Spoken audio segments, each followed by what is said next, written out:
गुरुर्ब्रह्मा गुरुर्विष्णु गुरुर्देवो महेश्वरा गुरुर्साक्षात् परं ब्रह्मा तस्मै श्री गुरुवे नमः।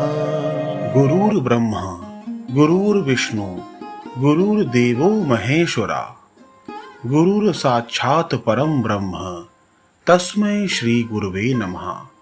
अर्थात गुरु ही ब्रह्मा है, गुरु ही विष्णु है और गुरु ही भगवान शंकर हैं। गुरु ही साक्षात परम ब्रह्म हैं। ऐसे गुरु को मैं बारंबार प्रणाम करता हूँ। मैं राधा चरण दास आप सभी साधकों हरिभक्तों का अपने YouTube चैनल में स्वागत करता हूँ। आप सभी को गुरु पूर्णिमा की हार्दिक शुभकामनाएं। आप सभी को मेरा जय जय श्री हित हरिवंश। गुरु हमारे जीवन का आधार हैं। जीव और परमात्मा के बीच यदि कोई है तो वो साक्षात गुरु ही है। मनुष्य को जन्म भले ही माता पिता देते हैं, परंतु मनुष्य जीवन का उद्देश्य क्या है, यह गुरु कृपा से ही संभव होता है। गुरु हमारे जीवन के पथ प्रदर्शक हैं। इस अंधकार रूपी दुनिया में आशा की किरण गुरु ही है। जिस प्रकार माता पिता हमारे शरीर का सृजन करते हैं, ठीक उसी प्रकार गुरु शिष्य का सृजन करते हैं। हमारे शास्त्रों के अनुसार गुरु का अर्थ है जो जीवन अंधकार को समाप्त कर दे, जीवन में प्रकाश ही प्रकाश भर दे, वो गुरु ही है। आषाढ़ मास की पूर्णिमा गुरु पूर्णिमा के नाम से विख्यात है। इस दिन गुरु पूजन का विधान है। अपने मन मस्तिष्क में अपने गुरु के लिए हमारे अंदर जो आदर और सम्मान है उसको व्यक्त करने का दिन गुरु पूर्णिमा का दिन होता है। गुरु जी तुमको नमस्कार, तुम करते हमको अमित प्यार, हम करते तुमको नमस्कार। तुमने जो हमको दिया ज्ञान है वही बढ़ाना सदा मान, है देश धर्म की ये पुकार, हे गुरु जी तुमको नमस्कार। हमारी संस्कृति में गुरु का बड़ा महत्व है। गुरु ज्ञान और शिक्षा का भंडार है। गुरु की इसी महिमा और महत्व को हर किसी तक पहुंचाने के लिए हर साल आषाढ़ मास में पूर्णिमा को गुरु पूर्णिमा के तौर पर मनाया जाता है। पौराणिक ग्रंथों के अनुसार इस दिन महर्षि वेद व्यास का जन्म हुआ था। उनके जन्मदिन के मौके पर गुरु पूर्णिमा का पर्व होता है। गुरु पूर्णिमा के खास मौके पर अपने प्रिय गुरुजनों का आभार व्यक्त करके उनका आशीर्वाद अवश्य प्राप्त करना चाहिए। जो भी आपको ज्ञान देता है, कुछ सिखाता है, वह आपका गुरु स्वरूप ही होता है। ध्यान मूलम गुरु मूर्ति, पूजा मूलम गुरुर पदम, मंत्र मूलम गुरु वाक्यम, मोक्ष मूलम गुरु कृपा। अर्थात ध्यान का मूल गुरु का रूप है, पूजा का मूल गुरु के चरण हैं, मूल मंत्र गुरु का वचन है और मुक्ति का मूल गुरु की कृपा है। गुरु बिन भव निधि तरई न कोई, जो बिरंच शंकर सम होई। गुरु के बिना कोई भवसागर नहीं तर सकता, चाहे वे ब्रह्मा जी और शंकर जी के समान ही क्यों ना हो। सदगुरु का अर्थ शिक्षक या आचार्य नहीं है। शिक्षक अथवा आचार्य हमें थोड़ा बहुत ऐहिक ज्ञान देते हैं, लेकिन सदगुरु तो हमें निज स्वरूप का ज्ञान दे देते हैं। जिस ज्ञान की प्राप्ति के बाद मोह उत्पन्न ना हो, दुख का प्रभाव ना हो और परम ब्रह्म की प्राप्ति हो जाए, ऐसा ज्ञान गुरु कृपा से ही संभव होता है। उसे प्राप्त करने की भूख जगानी चाहिए। इसीलिए कहा गया है, गुरु गोविंद दोऊ खड़े, काके लागऊ पाए, बलिहारी गुरु आपने, जिन गोविंद दियो बताए। जब श्री राम श्री कृष्ण आदि अवतार धरा पर आए, तब उन्होंने भी गुरु विश्वामित्र, वशिष्ठ जी तथा सांदीपनि मुनि जैसे ब्रह्मनिष्ठ संतों की शरण में जाकर मानव मात्र को सदगुरु महिमा का महान संदेश प्रदान किया। राम कृष्ण से बड़ा कौन, तिन्ने भी गुरु कीन, तीन लोक के हैं धनी, गुरु आगे अधीन।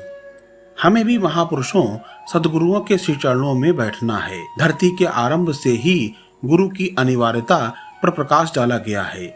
वेदों, उपनिषदों, पुराणों, रामायण, गीता, गुरु ग्रंथ साहिब आदि सभी धर्म ग्रंथों एवं सभी महान संतों द्वारा गुरु की महिमा का गुणगान किया गया है। गुरु और भगवान में कोई अंतर नहीं है। संत शिरोमणि तुलसीदास जी रामचरितमानस में लिखते हैं, बंदाओ गुरुपद कंज कृपा सिंधु नर रूप हरि, महामोह तुम पुंज जासु बचन रविकर निकर। अर्थात गुरु मनुष्य रूप में नारायण ही हैं। मैं उनके चरण कमलों की वंदना करता हूँ। जैसे सूर्य के निकलने पर अंधेरा नष्ट हो जाता है, वैसे ही उनके वचनों से मोह रूपी अंधकार का नाश हो जाता है। किसी भी प्रकार की विद्या हो अथवा ज्ञान हो, उसे किसी दक्ष गुरु से ही सीखना चाहिए। जप, तप, यज्ञ, दान आदि में भी गुरु का दिशा निर्देशन जरूरी है कि इनकी विधि क्या है। भौतिकवाद में भी गुरु की आवश्यकता होती है। सबसे बड़ा तीर्थ तो गुरुदेव ही हैं, जिनकी कृपा से फल अनायास ही प्राप्त हो जाते हैं। गुरुदेव का निवास स्थान शिष्य के लिए तीर्थ स्थल है। उनका चरणामृत ही गंगा जल है। वह मोक्ष प्रदान करने वाला है। गुरु से इन सब का फल अनायास ही मिल जाता है। ऐसी गुरु की महिमा है। तीरथ गए तो एक फल, संत मिले फल चार, सदगुरु मिले तो अनंत फल, कहे कबीर विचार।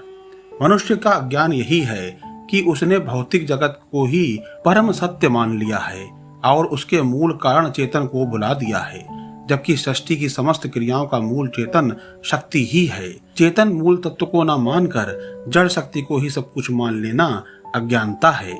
इस अज्ञान का नाश कर परमात्मा का ज्ञान कराने वाले गुरु ही होते हैं। किसी गुरु से ज्ञान प्राप्त करने के लिए प्रथम आवश्यकता समर्पण की होती है। समर्पण भाव से ही गुरु का प्रसाद शिष्य को मिलता है।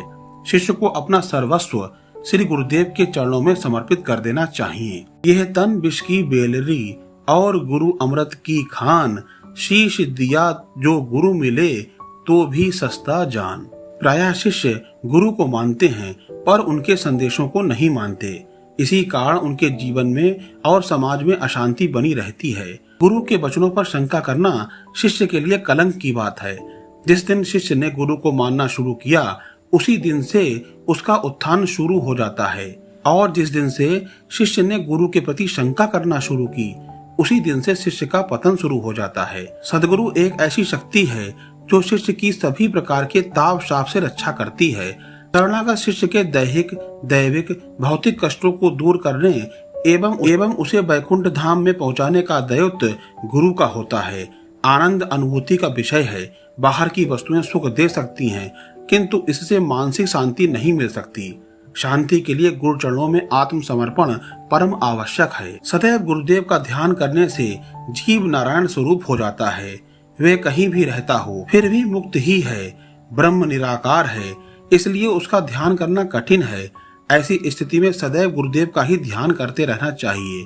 गुरुदेव नारायण स्वरूप हैं, इसलिए गुरु का नित्य ध्यान करते रहने से जीव नारायणमय हो जाता है। भगवान श्री कृष्ण ने गुरु रूप में शिष्य अर्जुन को यही संदेश दिया था। भगवान श्री कृष्ण ने अर्जुन से कहा, सभी साधनों को छोड़कर केवल नारायण स्वरूप गुरु की शरणागत हो जाना चाहिए। वे उसके सभी पापों का नाश कर देंगे। शोक नहीं करना चाहिए।